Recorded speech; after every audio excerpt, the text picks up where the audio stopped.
Chairman Jay. My name is Justin Biggs, Knox County Trustee, 400 West Main Street, Knoxville, Tennessee.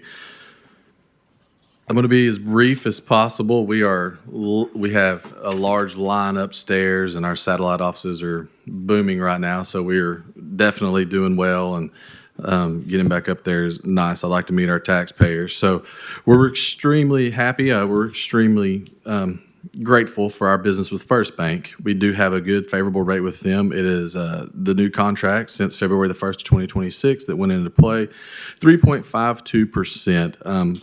Pearl Mathis, who's our CFO, had a family emergency and she had to run out or she would be here, but she reported our interest earned for the first quarter of the fiscal year 25-26 is $3,860,836.97.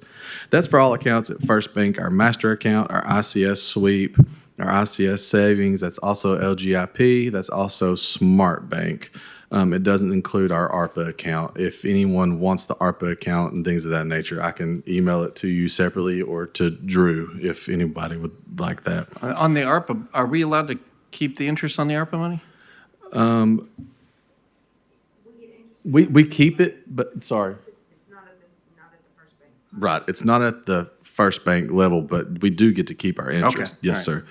I didn't know if they did a clawback for anything that, wasn't direct funding from federal or not. Oh, yeah. They've changed it a few times, haven't they? Raymond James interest earned from our investments, accounts not paid, is $766,481.90. Whenever we came into the office, that account was at about $4 million.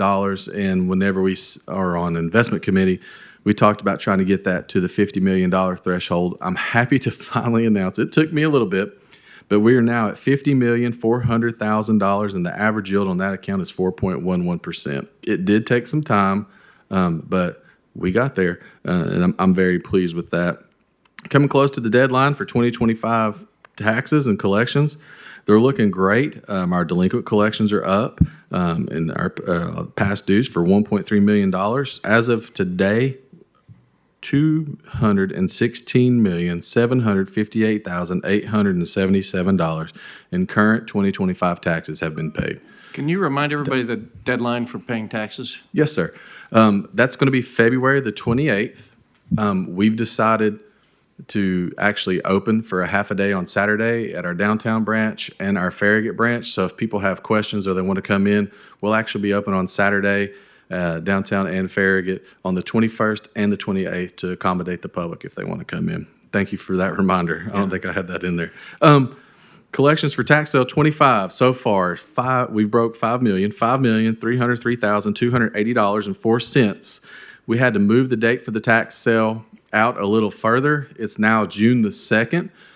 We have our location locked in now. It is the Grand Event Center. We have probably about 470 to 480 parcels left in tax sale 25. We just sent our reminder notices out 2 weeks ago, and then at the 1st of April, our holding bill will be going out for all of our delinquent accounts, and more people will come in to pay that. Those people aren't necessarily in the tax sale, they're just delinquent. Whenever we started, there was about 14,000 pieces of delinquent property, and I think now we're anywhere from the 6,500 to 7,500 range. We hadn't cut it. I was hoping to get around 5,000 delinquent accounts. I haven't gotten there yet, but we're still plugging away. Our tax freeze applications are coming in. We have a little over 1,800 tax freeze applications that are pending. That means if it's pending, that you probably have mobility limitations. That means you can't drive, you don't have access to be able to come in. Due to state regulations, you're not allowed to email in your tax freeze application or your voucher. You have to physically have us come to you, or you have to catch a ride via either public transport or someone to one of our satellite branches. So that cutoff is going to be April the 5th. So we have a little bit more time. Usually what happens is right after February the 28th comes and goes, what we do is we start I guess the best way to say it is dispatching large commission blocks, and we will go out to those districts. Like one day we'll be in the 1st district, and then we'll turn around and the next day we'll be in the 8th district, and we try to make sure that we go by district and put our people out and see our elderly and our disabled veterans and get those tax freeze applications put in and implemented into the TRAMS is the state system, TRAMS system, and make sure that everybody's taken care of. On that tax freeze, we've talked about this in previous finance committees, but we've never gotten a report. I still think this finance committee would like to understand what is the financial impact, even if it's a good thing. Yep. There is a financial impact to our long-term budgeting of what that value is. If we have a growing senior population, Yes, sir. and we have more and more people applying for tax freezes, then that affects our tax revenue line. While it might be a good thing, it is going to affect Chris's ability to be able to make sure we pay all of our bills. So at some point, this committee needs to understand, like, what does that look like financially? And can you provide us a proper report that says, this is how many people are in the program and where they got locked in at, and here's how many more are coming, and a trend, so that they can better understand, every year we're going to lose $5 million in tax revenue because everybody's going to lock themselves in more and more and more. We had that, and we did a report, and we emailed it to Drew after the last finance meeting. Okay, maybe I And just missed it. It's been a while. It was the last season. It wasn't current numbers. Okay. I can get you. Wait until the season is over with. Yeah, so maybe our next finance committee meeting, I believe, is in May. Yes. So could put a goal of having that part of your presentation so With the we new- can understand what that looks like Yes, sir. going forward? Okay, thank Yeah, you. we can. But this kind of sounds morbid, but it's the truth. Sometimes just as many as you put on come off, and it's usually due to death. And I know that sounds bad, but it's the truth. And the financial impact's not as large as you would think that it would be. And I know that sounds bad, but our unfavorable is we have a commercial property owners and businesses, like I said last time, that are struggling to make a profit. And we're anticipating maybe layoffs coming at the end of this year. We're watching the brick and mortar. A lot of things are going to click and order, going to online sales, and kind of making sure that we really look at some of our industrial parks, whether that's East Bridge or West Bridge and things like that, and kind of trying to gauge the temperature of the county by looking at those companies as well. Trends to watch. We continue to watch the market to make sure we get the best possible rates on any investments. Fed funds interest rates have slowly crept down. We'll continue to go down.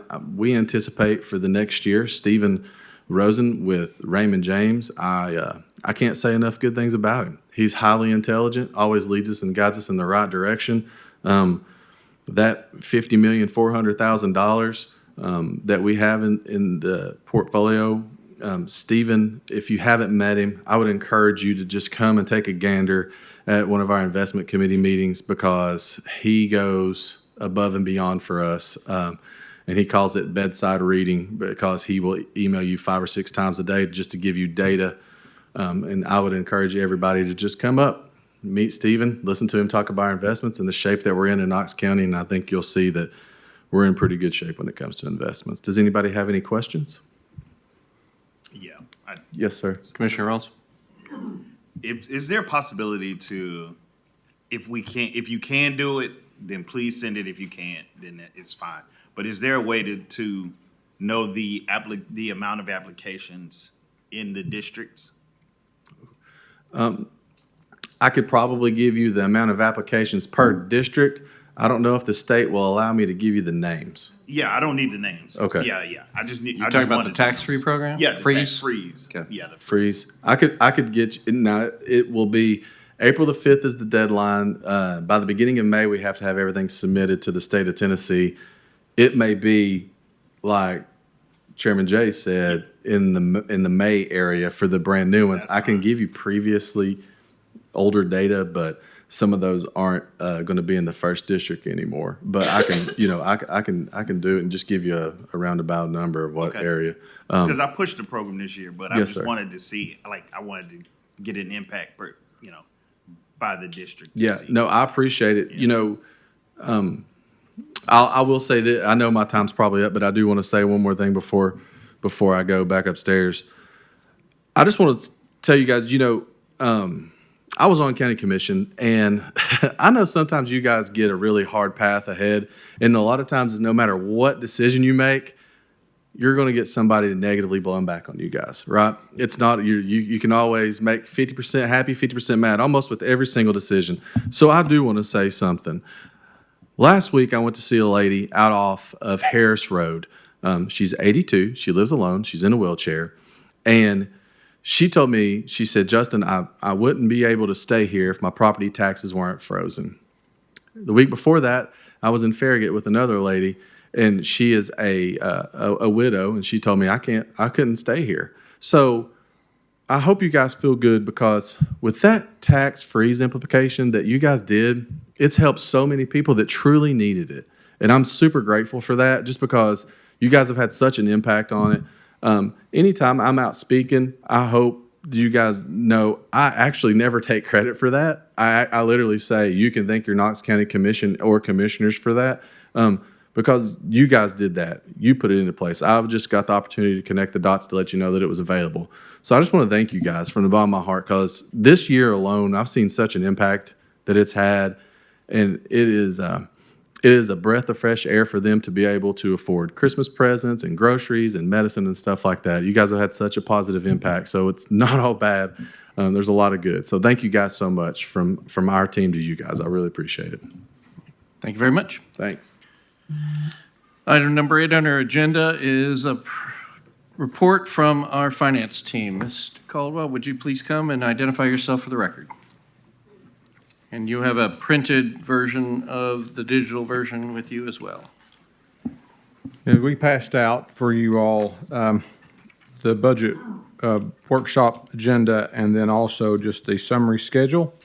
We'll briefly go through the summary schedule and then move to the other piece. And so this data is all through December, and you will see that from a revenue standpoint on page 1, total revenue for our operating funds is about $481.6 million compared to last year of $471.8, so about a $9.8 million increase in revenue. Expenditures 485.5 to 472.5, so expenses up about 13 million. So that's kind of where we stand right now on operating funds. If you go to page 2, 3, and 4, it will be a look at sales tax and where we are year to date. And basically what we have in there are numbers through January, which are actually November sales. And just to look at it from a summary standpoint, our budget for the 3 funds, and we're actually 4 funds that receive sales tax, our budget was a little over $278 million. We are projecting as of right now to get in about 285.6. And so still having growth, but that growth has slowed. And so it's interesting to watch. And so if I send you all basically a monthly email, and it even breaks it down a little further by jurisdiction. What's been intriguing to watch the last couple of months, last 2 or 3 months, is the county amount, the county portion of sales tax has been up more than the city portion or the town portion. And so a lot of that's just growing business in the county. That's positive for us. But from the standpoint of what that makes up, it's smaller than we know that the vast majority of cash registers are in the city. And so, but we got to continue to grow our footprint. And if we do that, that will continue to help. So, but I think we project to get in about 285.6, and the Boyd Center put out recently what they thought growth was going to be across our state for the next couple of years. And so our thought process is probably to go with about a 2% growth as we look at 27, but we'll get into that in a little while. Current property taxes, as we look at current property tax collections through January, we were, from a current property tax collection standpoint, it was down about 2.3 million, which is about 1.24%. But the big number for us is what we get at the end of February. So we don't really fret over that number until we see what is turned in by the deadline, which is February. Some people may be waiting to pay later, and so that's where property tax is or was through January, and we'll see how we do at the end of this month. You go on to page 8, and that's hotel motel tax. In FY25, we got in a little over 14.7 million in hotel motel tax. Our composite trend has us currently at about 14.5. By the numbers that we're seeing, I think we're going to be right at the number for 25, so around 14.7. And so hotel motel tax continues to do really well. Going on to page 9, looking at wheel tax. Through the month of December, a year ago, wheel tax collections was about 7.65 million. This year, they're about 7.8 million, roughly about a $158,000 increase, which is just a little over 2%. And then pages 10, 11, and 12 relate to court collections, and chancery and probate's up about 125,000 over last year.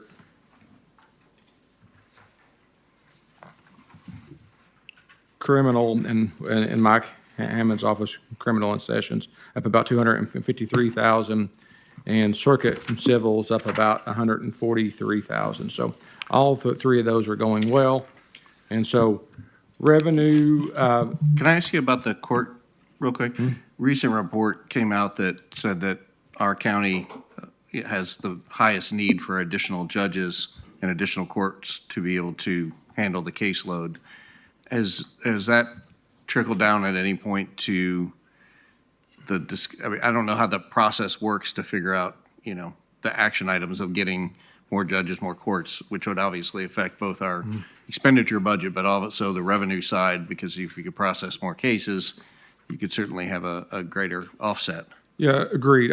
We know there's a really big backlog of cases, and so however that process goes about adding judges and how they do that, at the appropriate time, we would look at that.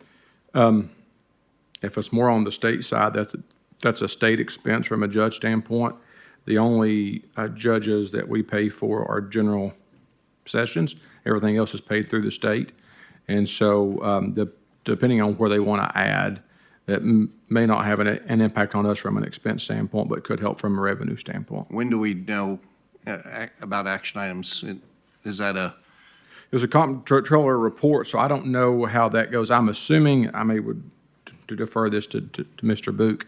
It may go to the AOC. I don't know how that process works, but I'm assuming the comptroller report goes somewhere, and then I don't know how the action goes about adding judges. You may, Mr. Book. get to Rutten?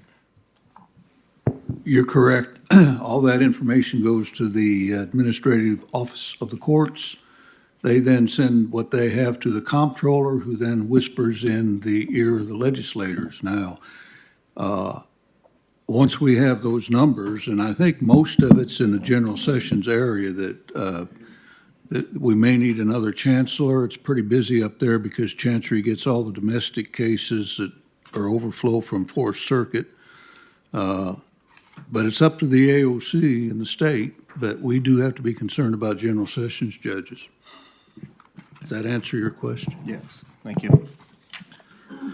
Okay, so any questions about the financial report from Director Caldwell?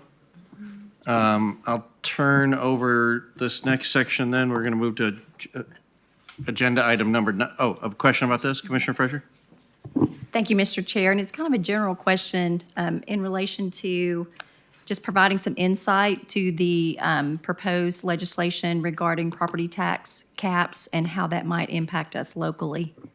A great question. So,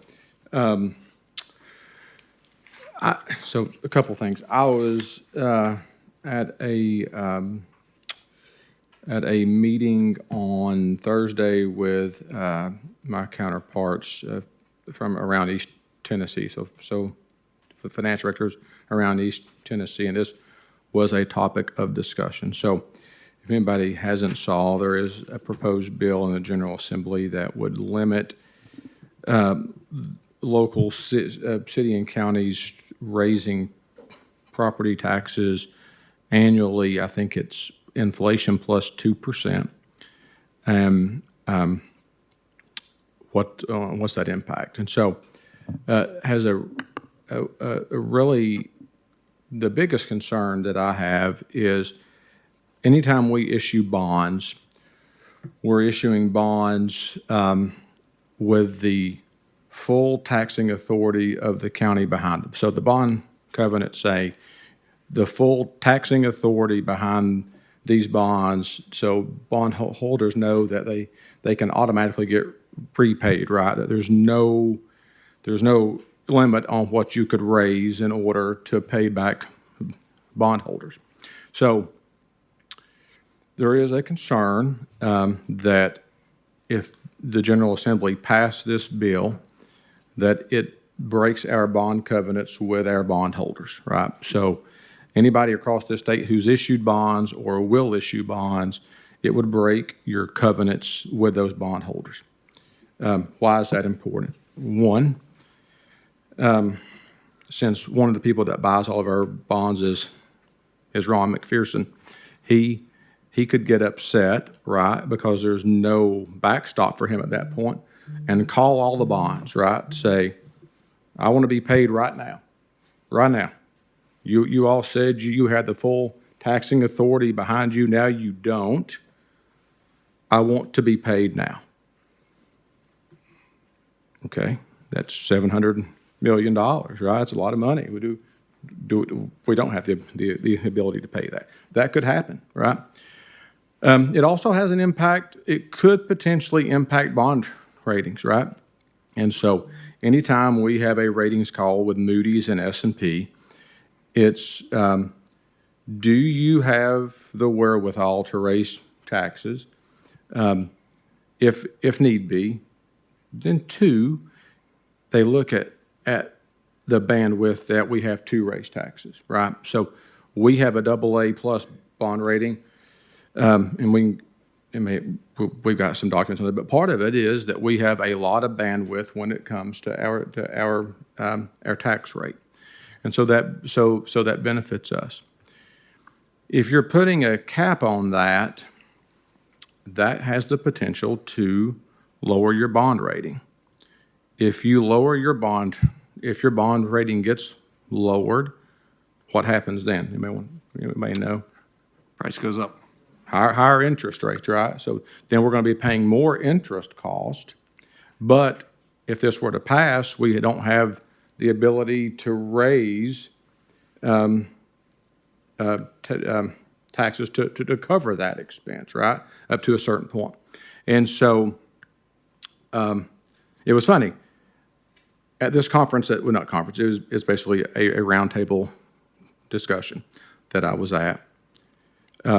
There's a finance director from a northeastern county. I won't say who it is because I don't want him to come after me, but he said, Chris, every 10 years we raise taxes 30%. Guess what? He can't do that anymore if this passes, right? He can't.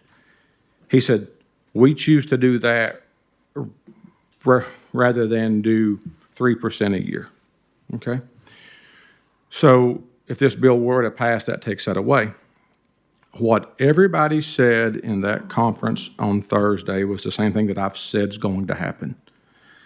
It's what they're trying to do is going to have the adverse effect, right? They're trying to limit the amount of tax increases. What's going to happen is it's going to lead to more tax increases because cities and counties are not going to want to they're going to be afraid they're going to skip a year and not be able to make it up, right? So for the county that says I raise taxes once every 10 years at 30%, now if he is limited to inflation plus 2%, well then, if he does inflation plus 2% every year, right? Well, he may end up raising taxes 40%, 45%, but afraid to miss it because then you can't go back. Because what happens then if a judge says, you got to build a pod on your jail, you have jail capacity? What happens if pension costs go up? How do you pay these things? And so, to your question, I have a lot of concern because, to me,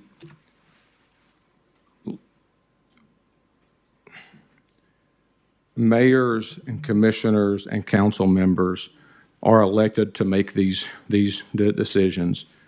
Thus, they shouldn't be restricted to do their jobs. From my standpoint, I have concerns because we could be in violation of our bond covenants, and if that's the case, and people were to call our bonds, what do we do? What if it does impact our bond rating? I think things like that are very concerning. I had some conversations with Mark Mamontoff. You all know Mark. He has a lot of concerns about this, and could lead to impacts that we're not thinking, not that we're not thinking about, that we hope to let the General Assembly know and think about. And so what I would say to any of you all is, you talk to your House members, your Senate members, and let them know your feelings on this, because it's very important. Commissioner Jackson? Thank you, Chairman Jay. Isn't there also something that going through, maybe it's this act or maybe another one, on requiring a referendum? So there is another, I think there's a separate bill that would require taxing and increases to go on ballot referendum, or it's at least being discussed. The concern on that, I would tell you, Moody's, S&P, and Fitch, as they rate our bonds, when we have those rating calls, they don't like to see things like that put on the ballot. They want to know that you have the wherewithal to do what needs to be done. They don't like ballot measures related to property tax increases. Sales tax is different. That has to go on the ballot, right? But property taxes are separate. How much momentum does either of these bills have? It's a great question. I would tell you, I think it's enough to let your representatives know how you feel. If this were to pass, and this could tie your all's hands, right? And so let me give you an example, just real world. You all have heard from the property assessor that says reappraisal happens as we certify the tax rate. We think values are going up 50%, right? Meaning our tax rate's going to go from $1.55 to 78 cents. If this bill were to pass and take effect July 1, inflation plus 2% after July 1, let's call it 5%. Let's say inflation's at 3 and you can go up 2, right? What is 5% of 78 cents? 3.9 pennies. Your limit at that point to raise is 3.9 pennies, which is equivalent to $15.7 million.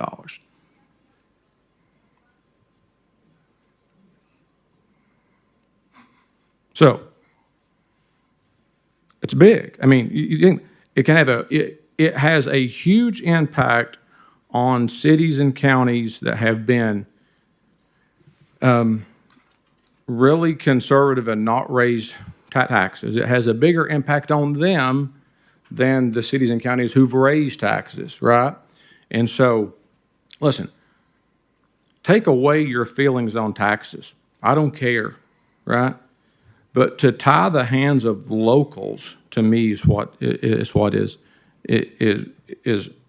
weird to me. And I just think, and you look at us and know where we're heading, and know that we're going into a reappraisal. And if that were to take effect July 1, I mean that's very small, right? And it's just it's worth having a conversation about and educating. I just think that locals are elected to do their thing and to govern, right? Why would you restrict that? Well, why? And it doesn't mean we're going to go and raise taxes tomorrow. It just means that you were elected to do a job, right? And you took the oath. And part of that oath talks about the fiscal health of the county.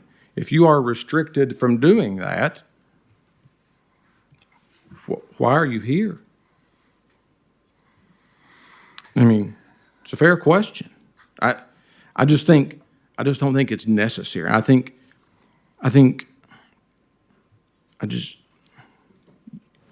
Knowing where we're going with reappraisal, it would really put this commission and future ones in a tight squeeze. But I think what it does truly, if this were to pass, I think you will see cities and counties across this state raise taxes every year, or if they if they say it resets after every 3 years, then every third year you're going to do an inflation plus 2, 2, and 2 and do that. Inflation plus 2, 2, and 2 and do that. Because you don't know. I mean, Mr. Boot can talk about. We still got a federal judge on our jail, right? And if that judge says, build a new jail, build a new pod, and you can raise taxes $15 million, that may not cover that. And you can't tell your bondholders that you're got all the ability to do what That's you the other want and problem. ask for more money. I think it could downgrade bonds. I really do, their ratings, because you are issuing bonds on the full taxing authority of said city or county, and now you're restricting that. All right, any other questions about the, Commissioner Fox? Thank you, Chairman Jay. I want to make sure I understand this, Mr. Caldwell. My sincere apologies if you've already addressed this. I'll speak to you in private, but if you've already answered this question. The current rate is 1.55, I'm sorry. 1.55440 on appraised value. Okay. So if the commission were to implement that same rate at the next budget session after the reappraisal, that's not a tax increase. That's the same tax rate. Is that correct? It is a tax increase. So, Well, okay. because when you go through reappraisal, the state says the county, whether it's us or whoever, the city or county, cannot make money off reappraisal. So we know the assessor has said they anticipate values going up 50%, okay? Right. So when that happens, values go up 50%, they come back with a new certified tax rate. So in that case, we'll drop that rate from 155 I down to understand. 78. Right. So if you want to go above 78 cents, then you have to have I think it's a hearing and call it a tax increase. You can go above 78 cents, but in theory, anything above 78 cents is a tax increase. Okay. Yeah, I hear that. That's a redefinition, though, by a state statute, because if you say to somebody, well, let's back up a little bit here. Honda Accords, my parents bought one when I was in like 1990 or something, and they cost like $10,000 then, okay? And the sales tax was 9.25% off 10,000. Now they cost like 40,000. And the tax rate is still 9.25%. Now, you pay more in tax, but the tax rate is the same. There's no increase in tax rate. So if property is worth a certain amount in 1990 and it's worth a different amount in 2026, if the tax rate is the same, and you say to a constituent, well, what did you pay? What was the percentage you paid on appraised value last year? 1.55%. What's the percentage you paid this year? 1.55%. That's not a tax increase. That's the same tax rate, because in every form of taxation, people talk about it in terms of what the rate is. Income tax, they do the same thing. Sales tax, they do the same thing. So, it seems to me that people are not requiring truth in advertising, so to speak, when it comes to, I understand what the state does with the certified tax rate, but that is playing a game with the traditional understanding of tax rates. Is that a fair thing to say? So what our state does, and this may help, what our state does is they don't, like, your example is just by rate, and I agree with what you're saying.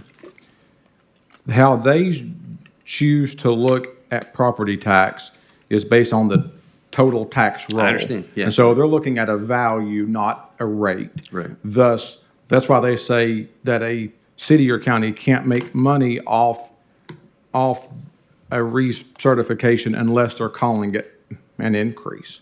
Right. And because I would argue too, just so you know, I've always made the argument that during recertification, we lose inflation.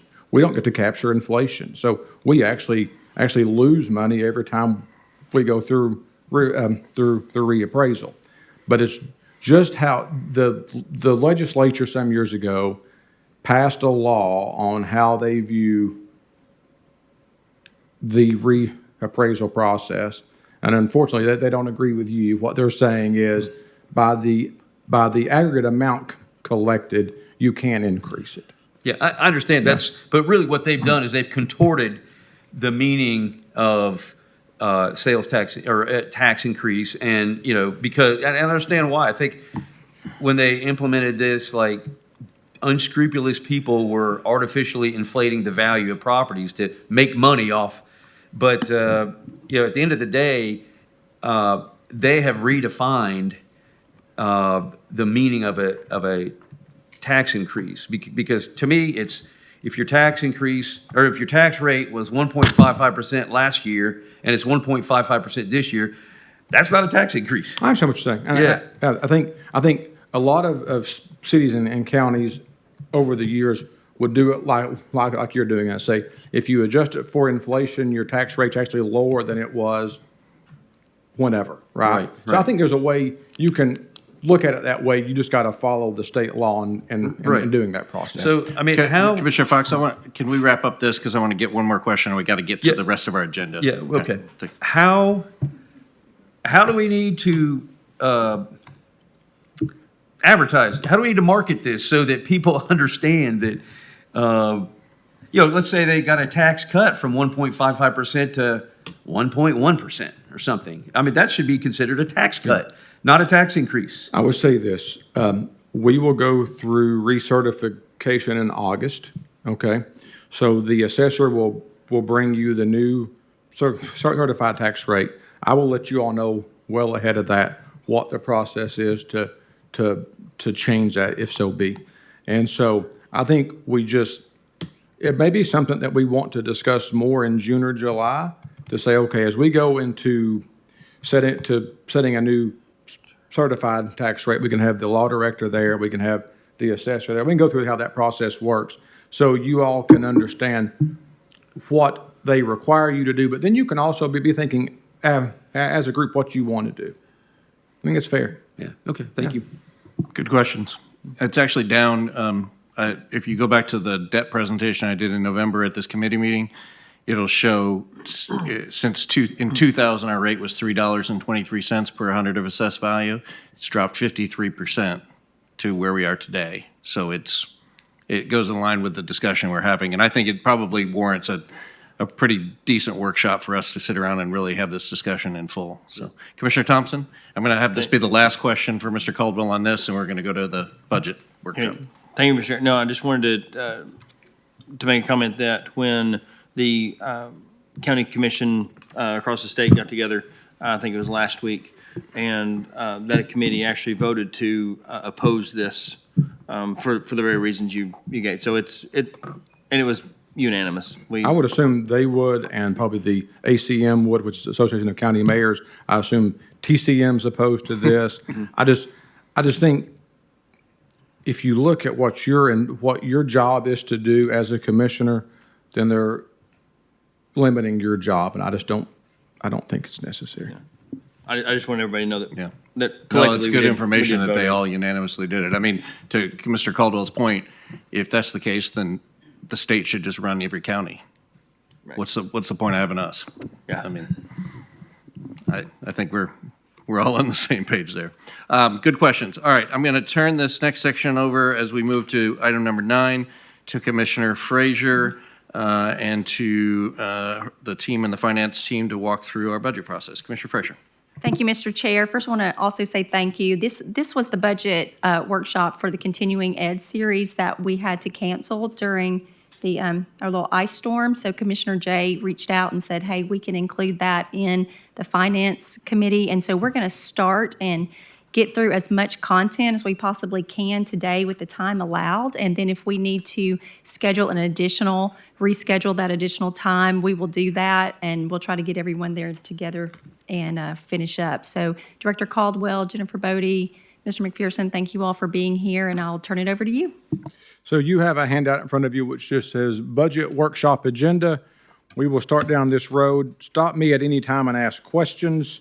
This is what this is for, and whatever we don't get to here, we can get to at a later time. You have one of those. You should have one.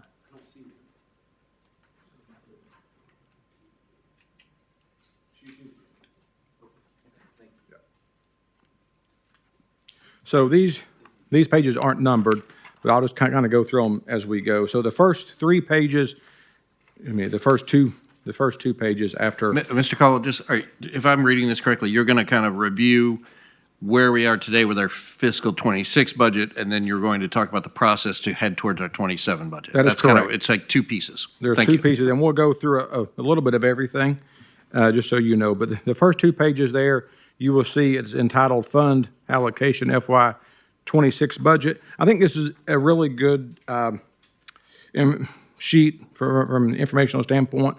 You will see that it lists the revenue source. It lists that tax rate or dollar amount of what that revenue source is, and it shows you by fund where it goes. Sometimes, I know you all ask, well, where does this revenue goes? This breaks it down by fund and gives you what that rate is. As you can see, like current property taxes goes to three different funds: the general fund, debt service, and general purpose schools. You'll see, as we've talked about in the past, you see local option sales tax is 2.25%, but you see the vast majority of that goes to schools. So of the $278 million, $253 million is going to schools. Do we remember why? Public referendum. Public referendum in the 60s and the 70s. And so 68% of our cash registers in this county are in the city. 72% of that goes to schools. 72% of ours goes to schools. 50% of fair goes to schools. So this makes up a total of 94% of the total budget. You can say, Chris, why don't you have all 100% on there? Because it wouldn't fit on one page, and there's a lot of smaller things on here. So we focus on the top 15 sources of revenue. And so this just shows you fund allocation by budget, and it will show you on the bottom of what percentage of each fund that makes up. And the second page is the same information, but just broken down by percentage, right? So by percentage, what percentage of each fund do they get of that revenue source? Questions? Anybody confused? Are we good? We're good. Good? So as we look and we think about budget for '27, we always look here first, right? What do we anticipate property tax growth to be? What do we anticipate sales tax growth to be? What's the state going to give us on TISA? Things like that. Wheel tax, business tax, gasoline tax. Like gasoline tax has been flat, right?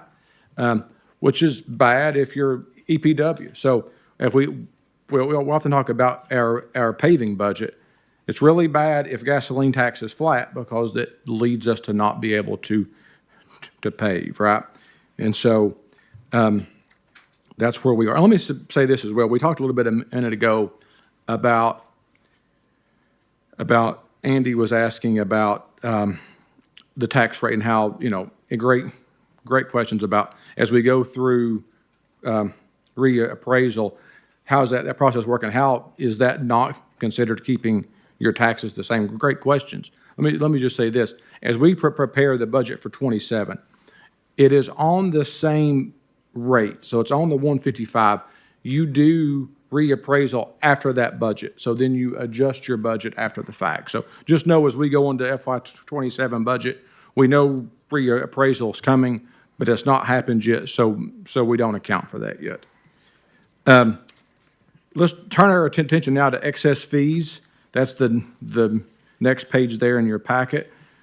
We often get asked about excess fees. And so what we put on here is everybody who pays us excess fees. We show you the budget for '26, the budget for '25, and then actuals for '25, so you can compare it to the budget, and then actuals for '24. So, of course, we get more excess fees from the trustee's office than any other fee office. Does everybody understand why that would be? Makes sense, right, Shane? I mean, they're our bank. They invest our money. Every penny that runs through the county has to go through the trustee's office.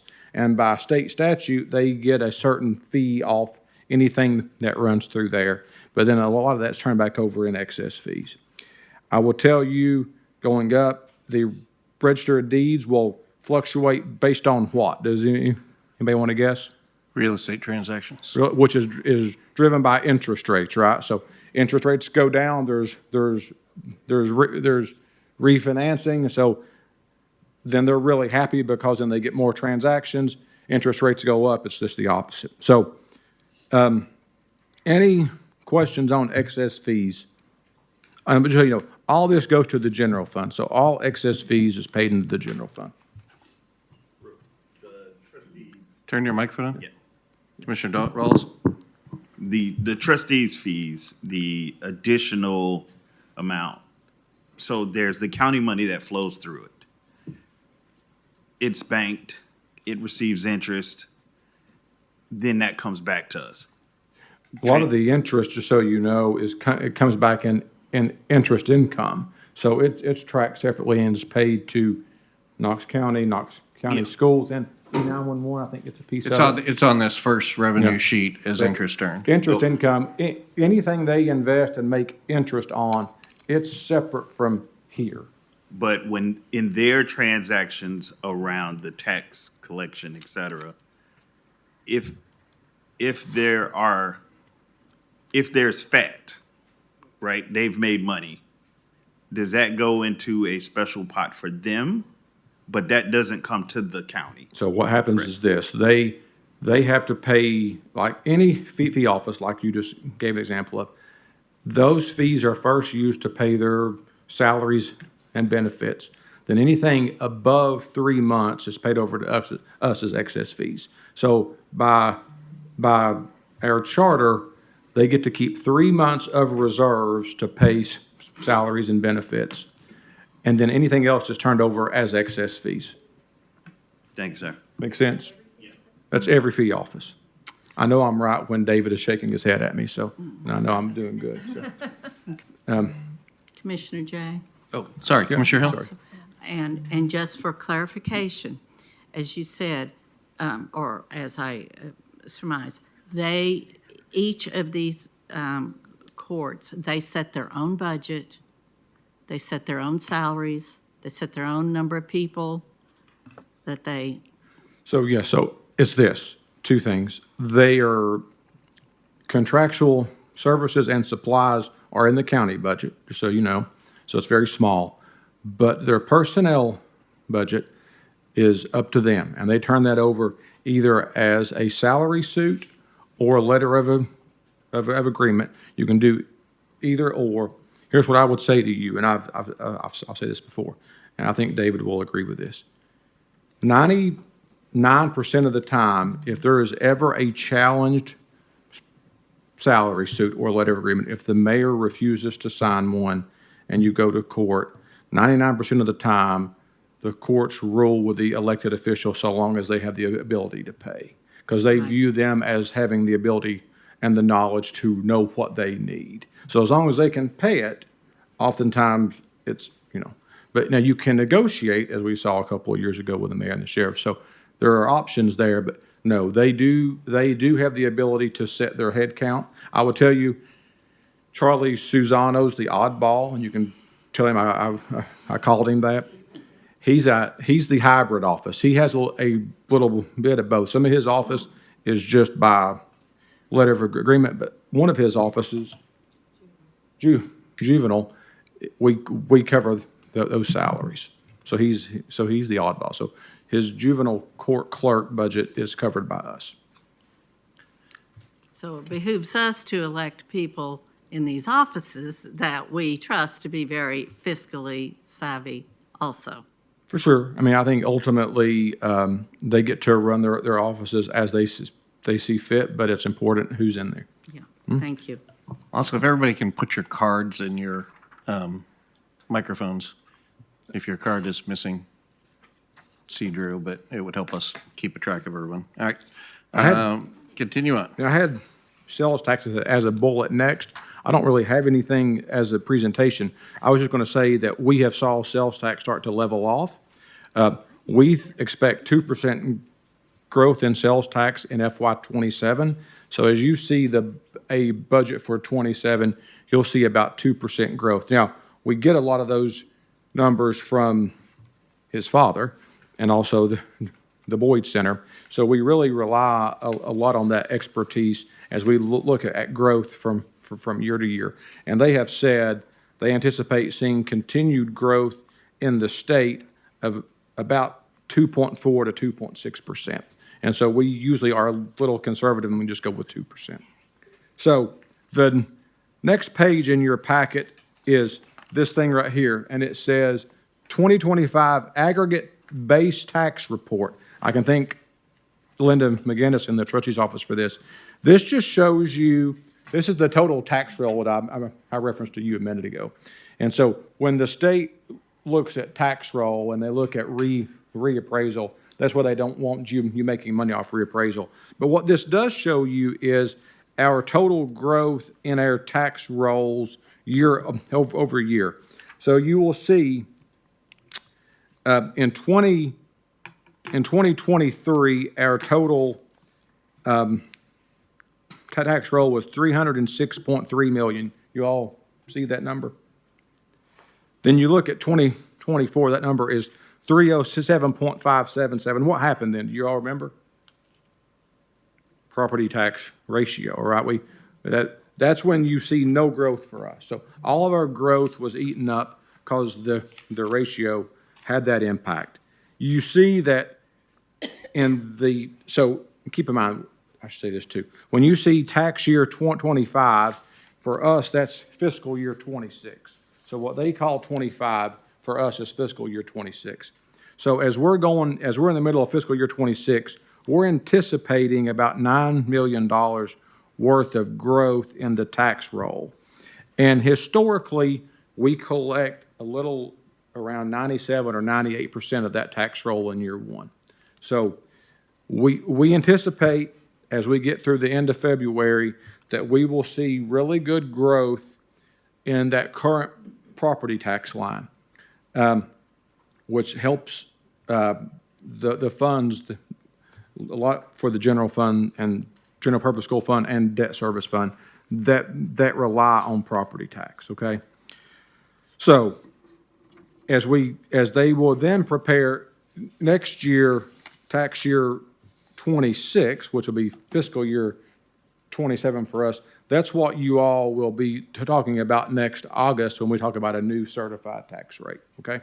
And as we go through reappraisal, let me say this, the one thing that gets pulled out that we do get to capture is new construction. So we capture new construction over the last cycle, and you get to pull it out and you capture that, but everything else, they view it as revenue neutral in the aggregate. Make sense? This is a really good report because you can see the history. I always think it's important to see the history.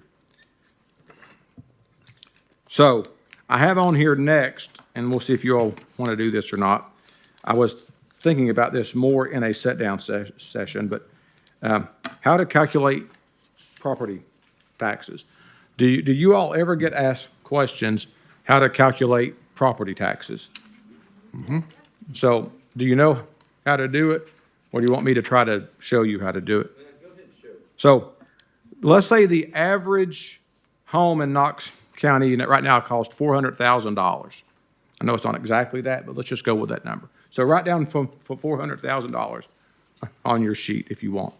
So $400,000 is the appraised value of the home. If you live in a residence, so if you live in a home, it's appraised at 25%. So you would times that number by 25%. If it's commercial, it's 40%. And Angela's smiling because she already knows how to do this. So 25% times 400,000 is 100,000. You pay per 100, right? So divide that by 100. So 100,000 divided by 100 is 1,000. Then you times that by the tax rate. So then you times that by 1.5540. And then you'll come up with your number, which is 1,554 or something. Does that make sense? Simple as that. So really, if you keep that with you at all times and somebody asks you, you can look really smart and say, oh, let me just show you. Let me put this in there. And it's just a simple calculation. So if it's a business, it's 40%. But if it's a residence, it's 25%. That's also important too, as we often talk about TIFs and pilots and things like that. Not so much with pilots, actually with pilots too. That gets factored in because with TIFs, it's about how much of an increment they're getting. Questions on how to calculate that? You good? Fund balance policy is what I have next on my list. You all probably get tired of me saying this, so I thought I would give this to you. How many times do you say, Chris, I want to do something, and Chris say, you know you got a fund balance policy that doesn't allow you to do that. You know, that's what I'll say a lot, right? So what I have given you is our fund balance policy. It was passed in 2014, so you can see it here, and it's got the policy behind it. So why is this policy important? It's important because, first of all, we talked a little bit a while ago about Moody's and S&P and bond ratings. They love to have formal policies. So a policy that tells us how we handle reserves, they really like to see. So basically what this policy does is just guides us on how we should spend reserves and how we should not spend reserves. Simple way of looking at it, you don't spend one-time money, which is reserves, on recurring expenses. You'll hear me say that a lot. Do not spend one-time money on recurring expenses. Like a salary. 100%. So if somebody says, you know, I'd like to add a position, and we got this in fund balance, Jennifer's going to say, or Ron's going to say, no, we can't do that. That violates our policy. So, but if you have insomnia and you cannot sleep one night, you now have our fund balance policy that you can review. And you can call me and say, hey, Chris, I was reading that, and I'll get a big smile on my face, and I'll say, how can I answer this for you? So I think that's really helpful. Maybe. It depends on how bad the budget goes. Is that fair? So, next thing, required versus optional services. So you probably get asked this a lot, and so, Do we have a sheet on this or no? This no, is just but I will talking point. probably mail this out to you. I got it from a CTAS class that I took, and it's this really great book. I try to find it and send it to you all, but they don't have it online. Certified Kent County Finance Officer. And so it was from 2018, but, so it says this, required and optional services. The approach of each county government, the approach of each county government budget will vary based on the information needed to inform the public, legislative body, elected official, and department heads. In deciding on the approach, the key is what information is needed to answer the following basic questions.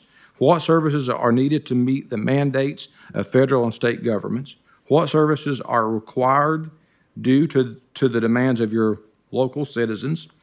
And what revenues are available to fund these services? So,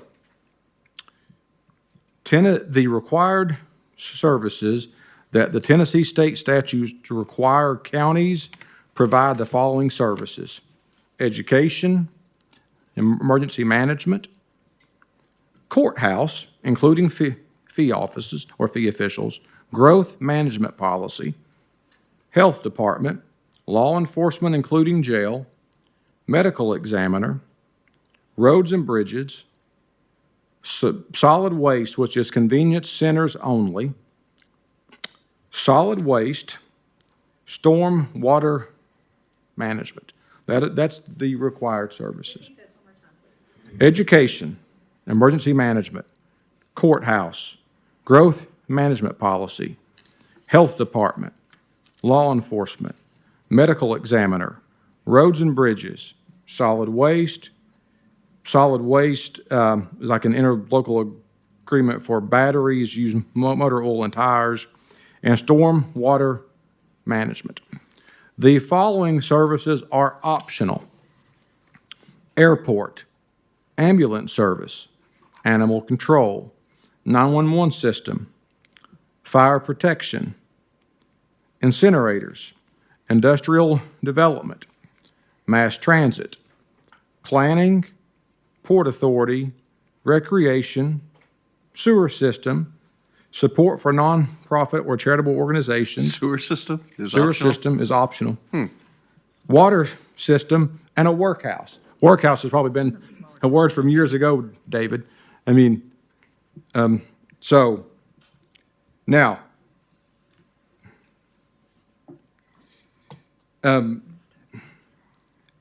I'll get you a copy of this, but that is what the state views as required versus optional. Now, what can change something from optional to required, we'll get into a little bit now, is once you fund it,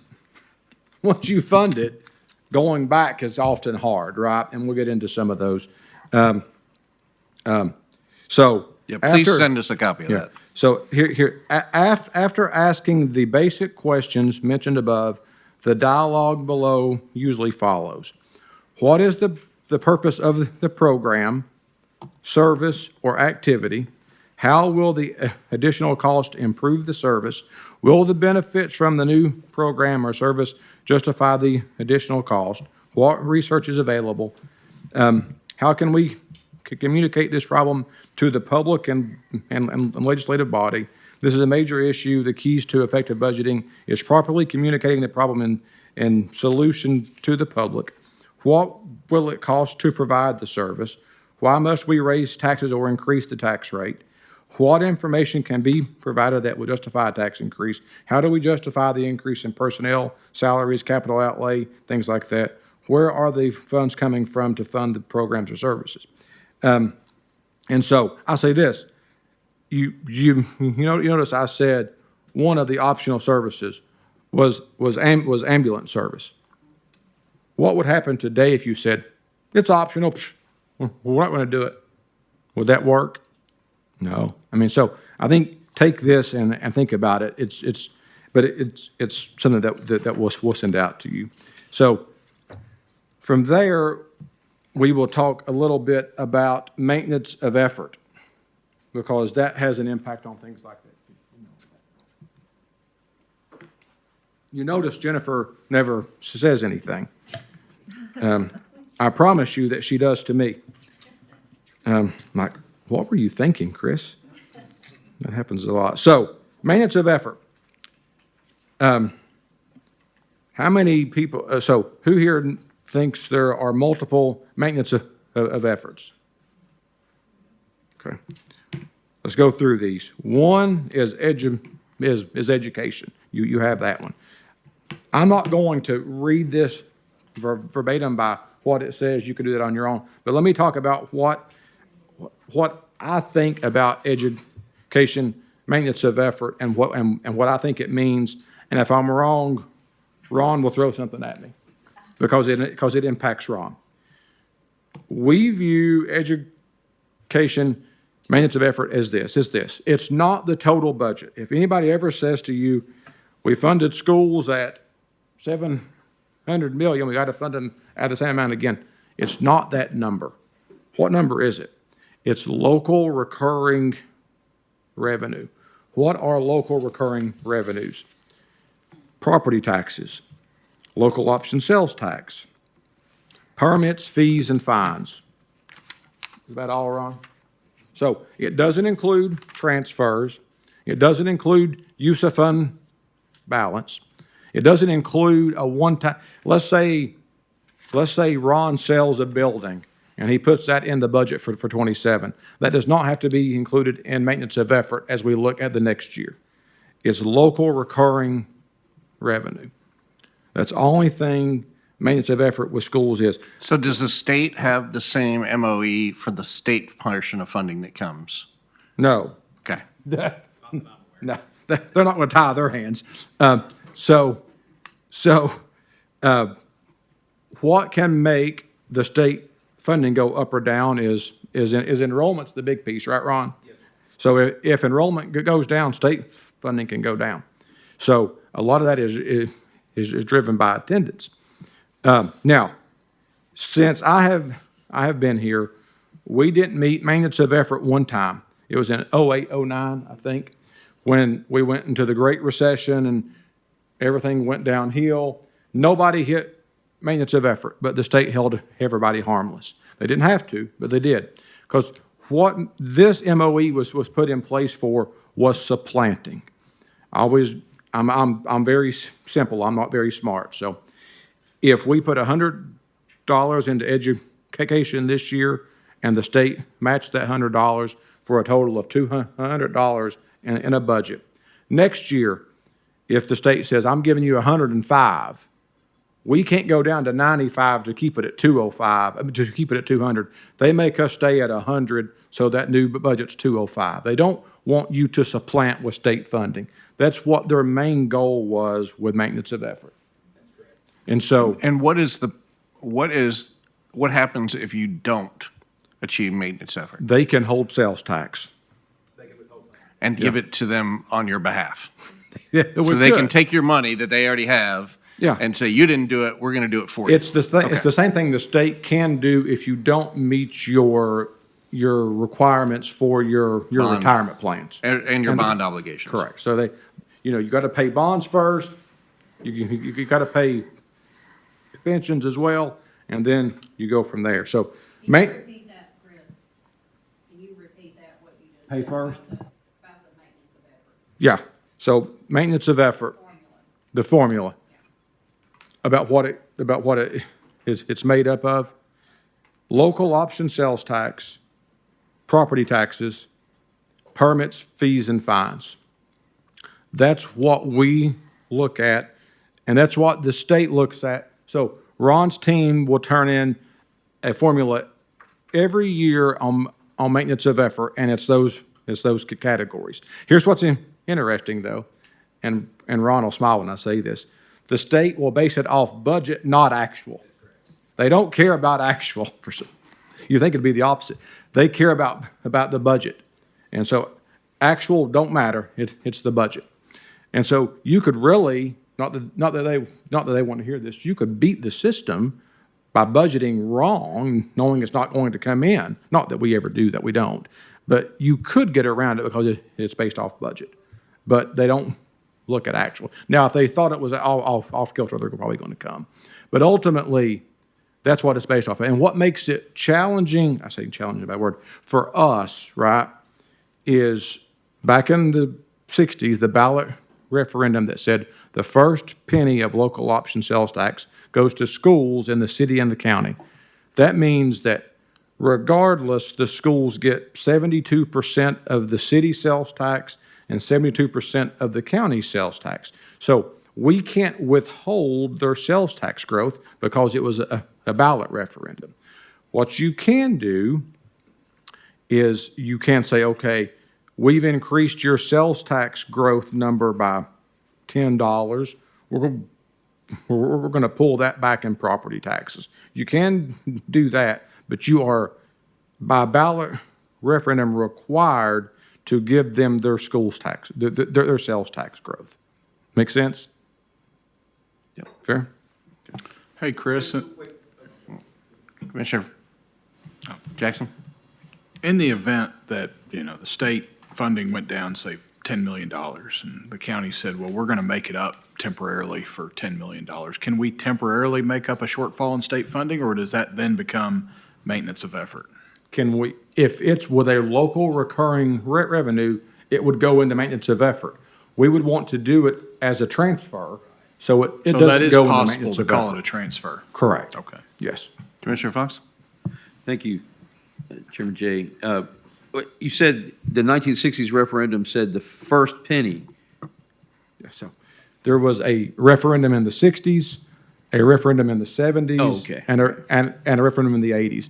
They all three add up to be 2.25%. But the first one was in the 60s, and it was for a penny with 100% of that penny going to schools. Right. That's how we ended up getting to 13/18ths of a penny, but we just say it's 72.2%. Okay, well, I guess I may have just missed something because I was thinking, well, one out of 2.25%, 1 penny or 1% wouldn't. Does that make sense? I mean, how's it come to 72% is what I'm trying to. Ultimately, it gets to 72% because there was a penny on the referendum in the 60s, and they got the first penny of sales tax. Then in the 70s, it was like 0.75. So it's cumulative. It's cumulative. Okay, all right, thanks. Yes. Mhm. Questions on that, or are we going to move on? The next one is the sheriff/law enforcement MOE, so maintenance of effort for the sheriff. So right now, you've just done education and sheriff. Yep, this is the second one. Basically, this one is simply this.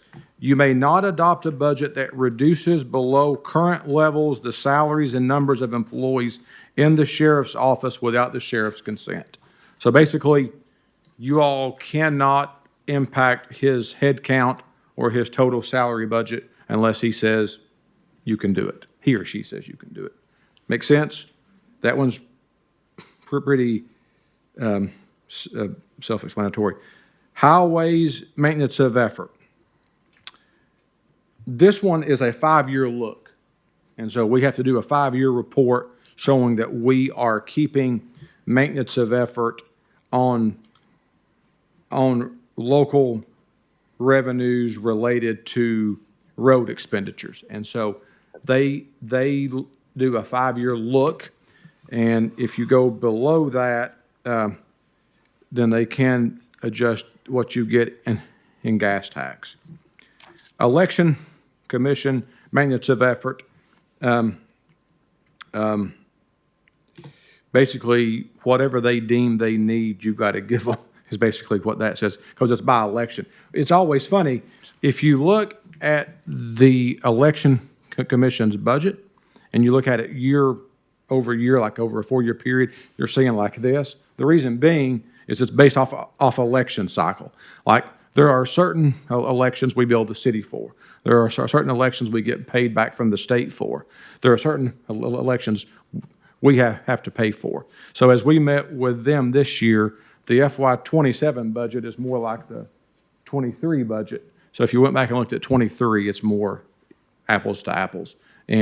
But basically, what they deem they need to run an election, we basically have to fund it. And with elections, 100% of our elections are paid for by the public. It's just a matter of if it's the public that lives inside the city and the county State, or state. What about Farragut? Farragut's in there too. Okay. Yeah, So- if there's a Farragut election that stands alone, then they have to pay for that. But everybody publicly pays for all the public elections? Correct. Okay. So, Commissioner Rawls. Sorry, thank you. Thanks, sir. Special elections.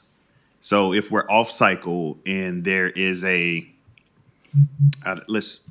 tax issue, like the tax increase that the city proposed, if we were to have a special referendum election on that, we pay for, how is that paid for? If Is that- if it's on a county-only election, we would pay Yeah. for it. Okay, Like the city paid for their last election because there was nothing else on the ballot. Yeah. So the city covered, and it was to the tune of about 500,000, I think. but if it's off cycle? like If it's off cycle, then whoever is proposing it and is saying there's an okay, election okay. has to pay for it. Okay. So whoever whether it's the proposed city, it. the county, or the town. Yeah. Got it. Public library maintenance of effort.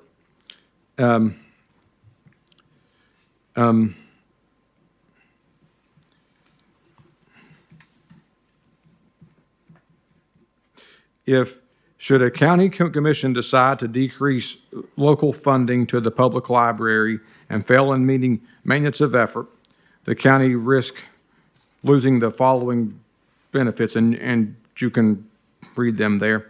So ultimately, we went back a little while ago, we're talking about required versus optional, services. This is one of those, you would not think of libraries as a required service, but once you do it, then you have a maintenance of effort to meet, and then they can penalize you for that. So that's one to think about. There's one on E911 there as well, but since we don't deal with E911, we fund them for our portions of radios, we don't deal with them. So those are the maintenance of effort requirements. Questions over them?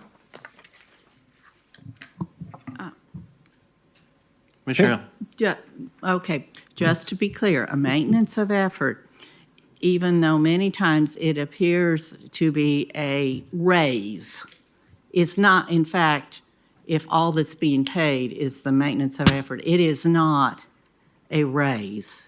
Is that correct? Related to which one? Say the schools, the maintenance of effort.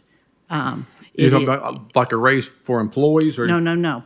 When people say, but your school budget has gone up, 38 million from last year, and this sort of thing, it is, just clarify that. What I would say, yeah, if you look at school budgets, I think it's important to look at them in two ways. One, yes, in total. So, you can look and they can give you a figure of, we spend this much per pupil, things like that. But from our standpoint, it's important to look at, they say, well, the school budget went up 38 million bucks. 25 of that could have been by state funding, not local funding. And so that part does not go into maintenance of effort. So it's always important to look at what part is funded by the state versus what part is funded by us. Because the only part that we have to maintain is our maintenance of effort, which is local recurring revenue. Pension requirements. pension requirements is a separate sheet there, and I break them out. So every pension requirement on this sheet is closed, meaning there are no open pension plans. There are 4 of you, right, on pension board. So you all. Retirement board. Retirement board. So you all know that. But everybody else, every pension plan that we have is closed. We still have to fund them, right? And so, general county employees are on what is called a defined contribution plan, meaning they put in a certain amount into a 401k is what they like to say. It's really a 401a for us, but so they put in 6 and get a match of 6. We don't have our contribution is just what goes into there. A pension is different because we have required amounts that we have to pay. So if you look here in FY '26, our current year, we're paying a little over 19.1 million in pensions. I say we, so the county pays the UOP. The county pays a portion of the DB plan. Schools has a portion of that. The county and schools have the disability plan, and then the schools have the DB plan. The school's DB plan is the old city plan. Right, that's right. It's the old city teacher plan. So those are all closed. I will tell you the school's DB plan, the county DB plan are coming to an end because they are at end of life. And so we're getting close to where we will stop funding those probably in the next 5 years. UOP probably has about another 40 to 50 year tail. It was like 51 or something was the last. So we closed that, closed it in 2012, and you'll still be paying on it through 2050 or so, right? And that number, that UOP number 12.6 for this year, I think it peaks at around 18. Does that seem? That's about right. And so that will continue to go up to about 18, and then it will eventually fall back off. Anyone's interested, we've worked really hard to put together a one sheet of all of our retirement plans, whether they be old pensions or current retirement. It's a very simple sort of box grid. It says, here's how many people are in it. Here's how many people, what the fund balance is. Here's what it's for. If you guys are interested in that, I'll have that sent out. It's a quick cheat sheet of everything that we have. And I think it's really important. We've changed our name to the Retirement Board because we don't have old school pensions. And anytime another state in the country gets into, bankruptcy and pension, everybody yells and screams. And we want to make sure everybody understands, we are in a really good, healthy shape with our retirement of our employees, whether it be a teacher, whether it be a sheriff officer, or whether it be a general employee. And so I'll send that out to everyone. The reason I include this was a couple of things. We talked about it a minute ago. The first 2 things we look to fund every year in a budget are pensions and debt service. And so these are always numbers that we're interested in. Questions about this? Anybody? Okay. Going on, we're just going to look at some of our funds and how, where we are at the end of '25. The first one is the general fund. This is just a balance sheet of the general fund. I would tell you to look at the bottom. You will see total fund balance of about 111.4 million. But the key number to me is above that is the unassigned fund balance is about 93.8 million. So that is the amount that a lot of people like to call the rainy day fund. So I always like to point out that people hear rainy day fund, and I really hate that word, but I get why people use it. But every fund has a fund balance. So we view every fund differently.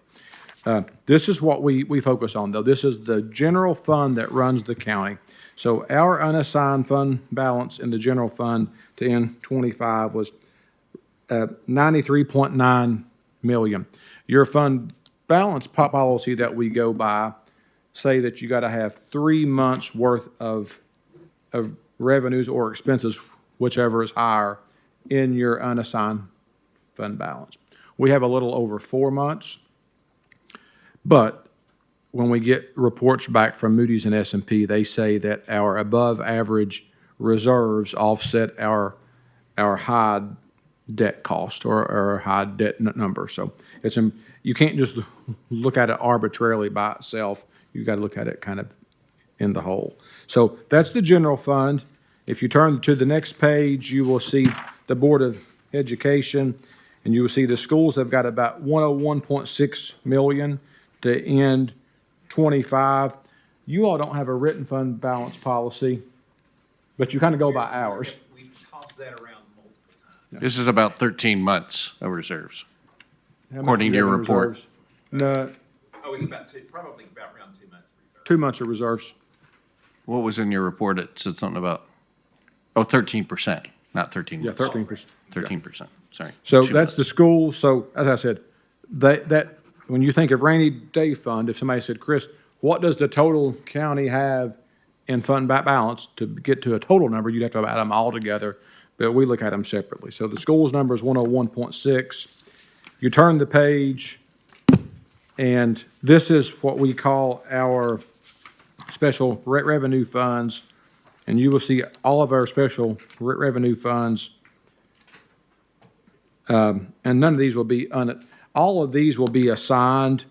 They will not be unassigned, but you just look at our total fund balance there is 35.8 million. The vast majority of that is in engineering and public works.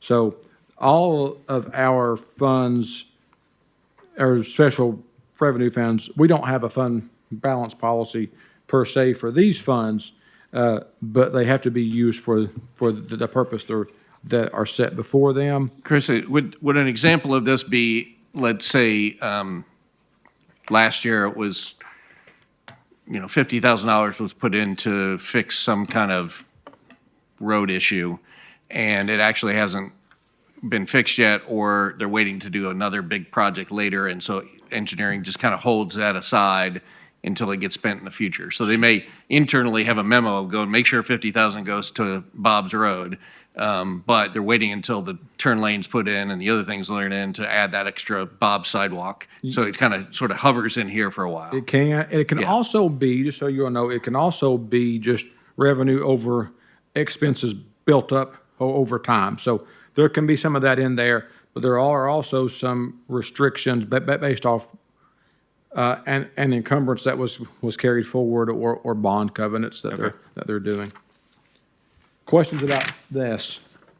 So I've got you next some information on hotel motel tax fund. Because I think sometimes we don't understand this fund, and so I think it's important just to try to educate. So our hotel motel tax fund is 5%, right? 5% of your hotel bill. 5% of your hotel bill. If you're inside the city, it's the county amount plus the city amount. I think the city just went up to maybe, is it 3? Here, stay at your microphone. Say that again. I think the city amount went up to 3 recently. I think the state caps it at 8, or is the state cap it at 9? Whatever it's capped at, we're at 5, okay?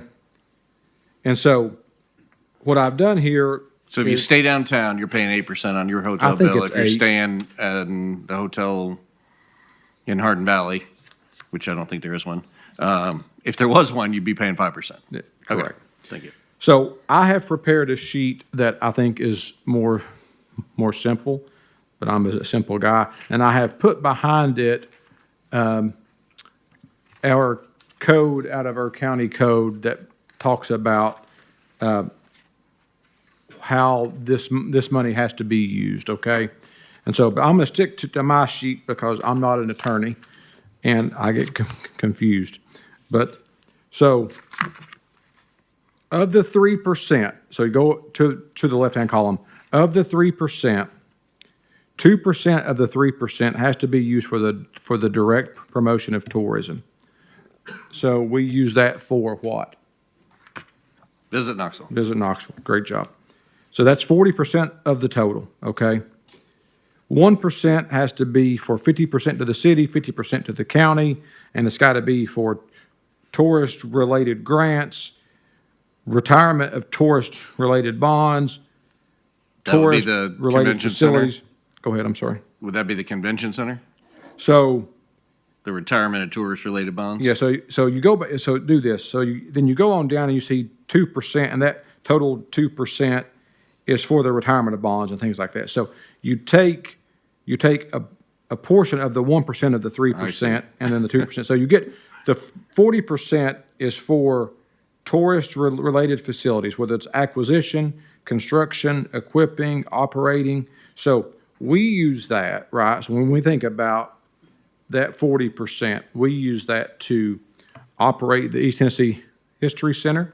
So that total cost to operate the History Center is paid for from hotel motel tax. The city paid off the convention center, so we do not have that expense anymore.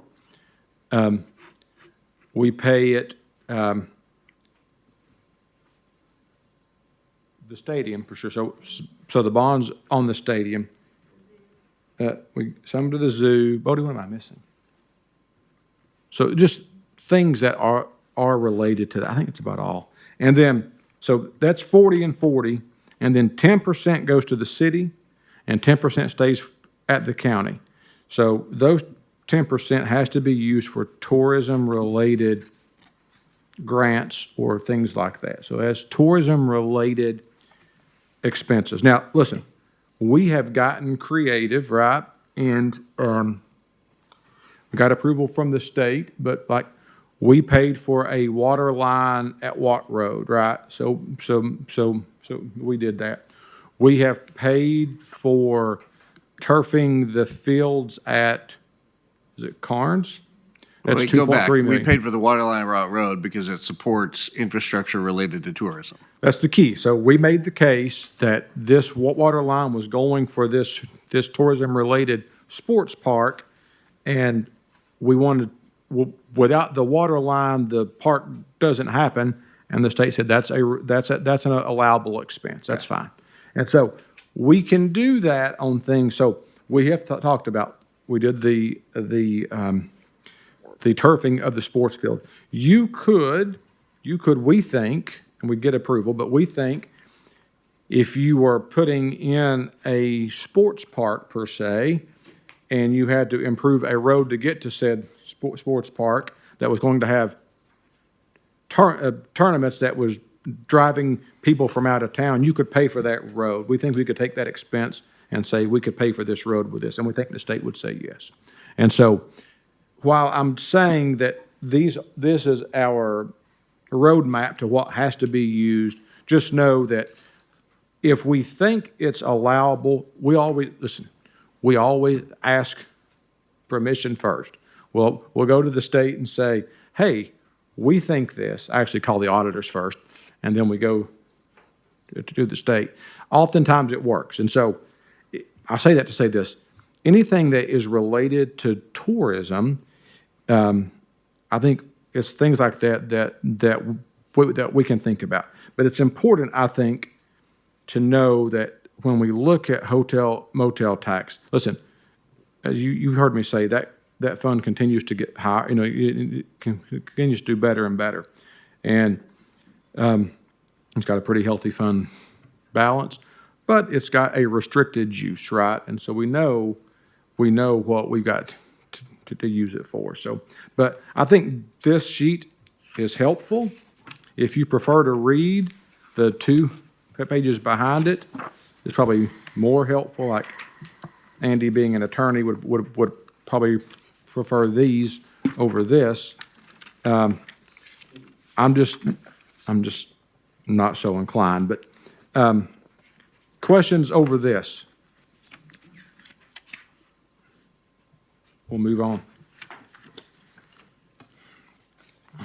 Oh, I should say this, and before we go to the next bullet point. We also have internal service funds that do have a fund balance in them as well, or a net position. Those would include our health insurance fund, right? So we are self-insured on county health insurance. It has a healthy reserve. It's got about 20 million in reserves, which is really good. But listen, you don't really know it just takes a few things to happen in health insurance and you get hit hard. So it's good to have that reserve. Commissioner Fox, you have a quick question? I'm sorry, go ahead. I do, thank you, Chairman Jay. You said about the East Tennessee History Museum is that a separate entity, but we fully fund their operating budget? East Tennessee History Center is a division of public libraries. Okay. But we just pay for its total operations through hotel, motel, because they drive a lot of tourism. Oh, okay. Yeah, but it's a department within public libraries. But- I should have said that. Is that, okay, so that building over there on Gay Street, that's owned by Knox County. We own it. And then as a matter of, just as a matter of government accounting, there's a lease reflected between Knox County and that division of the public library, is that right? Yeah, so, just so you know, there's a portion in there, there's the East Tennessee History Center, and then there is a lease with a portion that does like the exhibits. What we pay for is the part of that's records and, Upstairs. correct. Yeah, oh, the McClung archive. collection. The con- The yes, the archive, yeah, collection. okay. That's correct, Yeah, yes. and then a third party rents the, That's correct. okay, all right, Yes. thank you. Yep. Internal service funds, that's just the funds that service our departments, whether that's fleet service, health insurance, risk management, capital leasing, building operations. Those are just internal that gets billed out to departments and are used to pay for things like that. Chris, unless you have something that we didn't go over in November, I might, for sake of time, skip over the debt because we did a huge, Sure. just to dive into that. So And everything that you've provided is within that other presentation. Yes. So what you have is what we went over, as Larson said, on the debt piece. I just put it in here again in case you had any more questions. The one page that I would point to on it that we can talk about is page 19 on its page number. It looks like this. It says page 19, capital improvement plan. The reason I would focus on this one is simply this. You can see that our 5-year plan, what impact it's going to have on our total debt service as we move forward. So the key to pay for that, right? And so the colored portion beginning in 27 and going on, you see the impact that has. So to me, this is a very important page because you get to the point of how we're funding it and how we have to pay for it. So I think that page is important. The next page, page 21, you have as well, but this was something that we went over them, which I just think is very important too, that shows you the top 10 counties in population, bond ratings, outstanding debt per citizen, and effective tax rate. I think that's an interesting slide on that next page.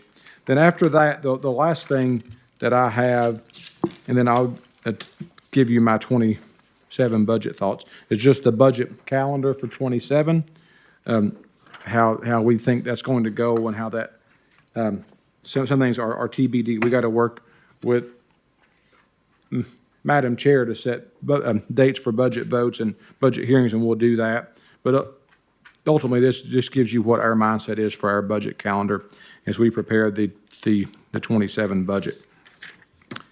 FY 27 budget thoughts. Let me first, before I get into budget thoughts, I'm going to quickly go down and talk about FY 27 mandates because all these kind of tie together. Hey, I'm sorry, Chris. No, go ahead, please.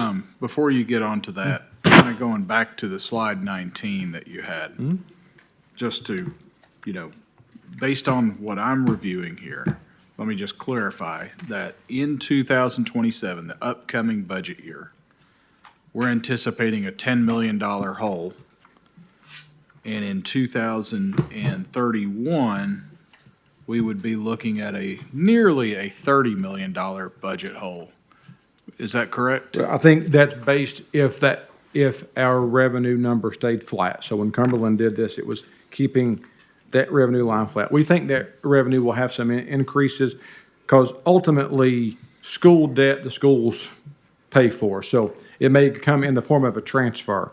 There is a gap. There's still going to be a gap, but it's not as large as that line appears. Because what we do with schools is we sit down and they say, we want to issue X amount of bonds. We agree to what we think that cost is, and then they know what they have to transfer.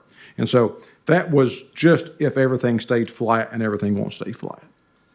But there will still be a gap. I mean, so we're still going, we get a little relief in 2034. You can kind of see it. 2034 to 35, there's a pretty big dip there. It's like 12 to 15 million. That's when all those Balloon payment debts. go away, right? So there's 5 of them, I think, and they roll off. And when those roll off, we get a break. Now, we can work to structure some of the new issues in a way to where we take advantage of that, so we don't eat a lot of it on the front end. But we also know that Moody's and S&P like for you to pay 75% of your principal in the first 10 years. So it's a weighted game that we'll look to take advantage of. But I would say this, Commissioner Jackson, go, and I'll resend it to anybody who wants to have it. Go back to the debt presentation I did in November to this committee. And if you look at the capital improvement plan that we currently have adopted, it shows after this next budget cycle that's coming up, this next presented budget, $0 for the next 3 years for Parks and Recreation. It shows engineering and public works decreasing from a high of $25 million, which is still insanely low, in our next budget cycle, down to $9 million over the next 3 years. It literally, like everything that we have that is, with the exception of schools in the third year, has almost nothing in it. So it's not, Are you this looking is an at, are you economic, looking at a slide in this, or is this is something from the debt else? presentation I That's gave in the November. debt okay. But this capital, all of this is based upon doing nothing after this year. yeah, I would say that this ultimately, and I kind of mentioned this to Andy earlier as we were talking about certified tax rate coming up, right? And I think over the summer, July and August, as we look at certified tax rate, I think it's a great time to discuss what I always say is, as a commission, you've got to talk about needs and wants, right? So what do you hear from your constituents that are needs versus what do you hear that are wants, right? Like, we know, as an example, that our waste hauling contract is going up $60,000 a month in solid waste, $700,000 a year on solid waste. We already supplement that fund every year, $600,000 to $1 million. So that number is going to double. Anytime we supplement that, it doesn't go into paving. Once again, I think it's a great conversation to have, needs versus wants, right? And I think it's, you know, it gives you a chance to go to your constituents and say, okay, here's where we are currently. Do you prefer, if you want to get to here, okay, what's that cost? Or on the flip side of that, if you want to stay where you are from what you're paying for, what can we reduce that are optional, right? So I think it's an interesting conversation. No matter what side you're on, it's a good talking point, and it's where do you want to go in the future, and you all set that, right? And I think it's what do you think is important? Like, we know a 27 mandate is we got to get teacher pay to $50K. starting teacher pay to 50K, and we're 2.5% away. If you don't get starting teacher pay to 50K, they'll hold your funding. So you either get there or they're going to get you there anyway, right? So you got to do that. We talk about maintenance of effort. We know we've got to hit all MOEs. We've got to pay our pension cost, and we've got to pay our debts, our bonds. And so those are things that we look at. And then where does that leave us into budget 27? Listen, and I've said this to departments, we've got some growth, right? So property tax ratio goes away in 27. So the tax benefit that KUB was getting goes away. Tax benefits that anybody that got from that ratio goes away. So we will have revenue growth in 27. Then what do you fund with that revenue growth? I can assure you, budget requests were due today. They are copious, and they are a lot, and they cannot all be met. But what you got to do is we have to weigh those requests against what the mayor deems are needs that he wants to meet, right? And then I can assure you, in talking to the mayor, what he's going to say is, listen, he never wants to tie the hands of his successor. He knows he's preparing a budget that he will live under for 2 months, right? For 2 months. And then that's where we are. And so as we prepare the budget for 27, I think just know that. I think that's why I think having a conversation in summer about certified tax rates important. And listen, we will continue to, I'll give you a list of every departmental need and say, here you go. Look at these. Here's what these departments need. And we can go through those. And I think, But when we have that conversation, and Commissioner Jackson, I think it's going to be a very important, long workshop to have that. But when we have that, and I'll resend the debt presentation from November, we got to remember that in 2030, our debt reserve fund that helps us pay for the debt is not sufficient to pay for our bonded debt under the current model.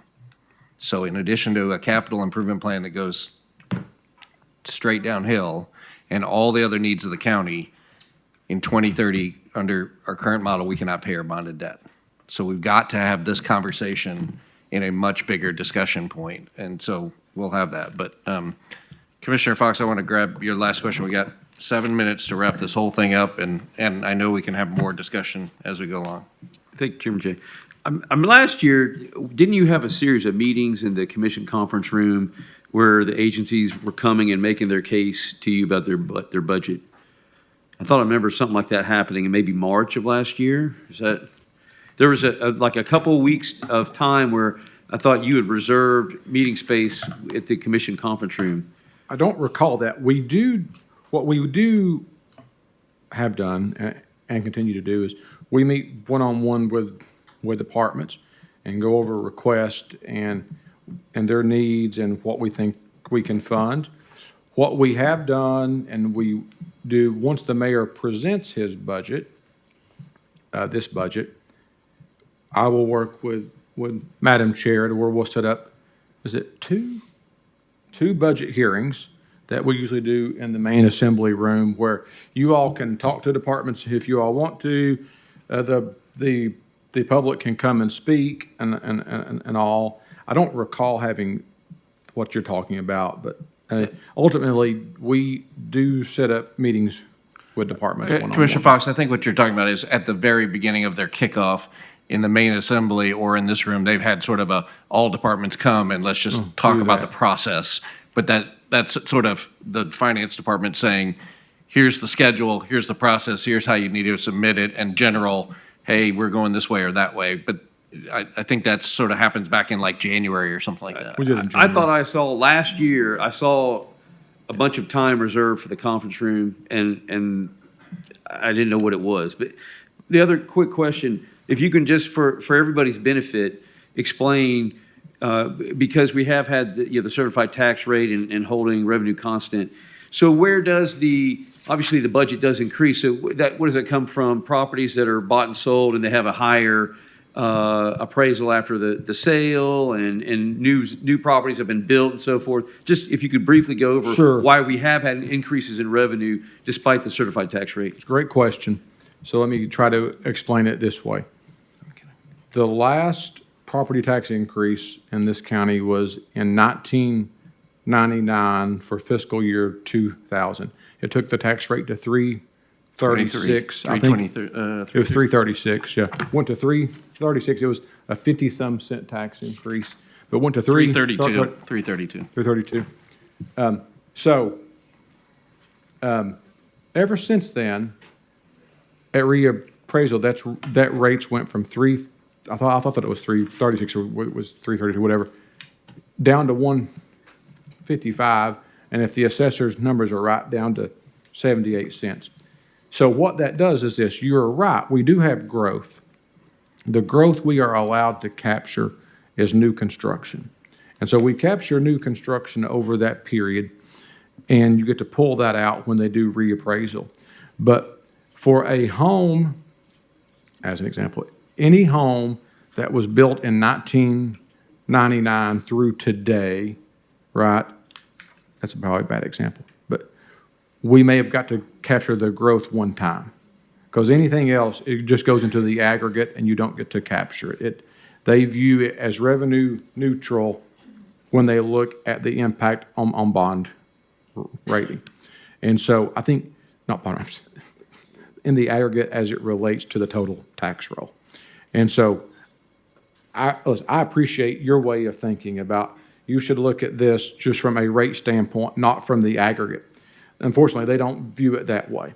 And so they'll make you listen, you could keep it the same, but they're going to make you do certain things when you keep it the same, right?